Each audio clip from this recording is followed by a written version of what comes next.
Morning. It is day 3 in our 8-day journey where we're looking at what I'm calling the obedience of faith or the obedience of trust, how that God often will ask us to take some action as a proof of our trust in Him, in His Word.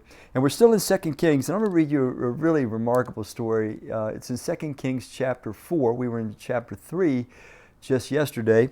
So let me start reading in 2 Kings chapter 4, and you will clearly see what's going on. It says, "The wife of a man from the company of the prophets cried out to Elisha, 'Your servant, my husband, is dead, and you know that he revered the Lord, but now his creditor is coming to take my 2 boys as his slaves.' Elisha replied to her, 'How can I help you? Tell me, what do you have in your house?' 'Your servant has nothing there at all,' she said, 'except a little oil.'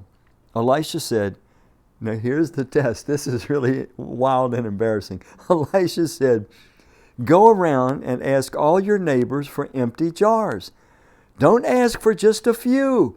Then go inside, shut the door behind you and your sons, pour oil into all the jars, and as each is filled, put it to one side." She left him and afterwards shut the door behind her and her sons. They brought the jars to her, and she kept pouring. When all the jars were full, she said to her son, "Bring me another one." But he replied, "There's not a jar left." Then the oil stopped flowing. She went and she told the man of God, and he said, "Go sell the oil and pay your debts. You and your sons can live on what is left."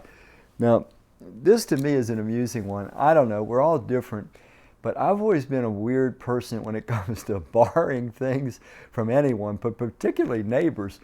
And here's this woman in dire straits. You know, she is so poverty-stricken, her 2 sons are about to be taken as slaves to pay off debts because of her husband's recent death. And Elisha the prophet tells her, "Go borrow jars from your neighbors. And don't borrow a few," he says. He says, borrow a bunch. And that's a really, really difficult thing to do. She has no understanding or assurance what's going to happen. She evidently does it or gets her sons to do it. It was a little difficult to tell. Anyway, you heard the story. Because she does what God asks and she borrows, she goes through the humbling act of borrowing something from her neighbors, God comes through.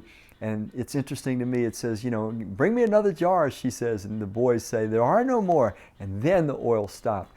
She had a little oil when she started, she said, but once the jars came in, God started providing, turn the little into abundance.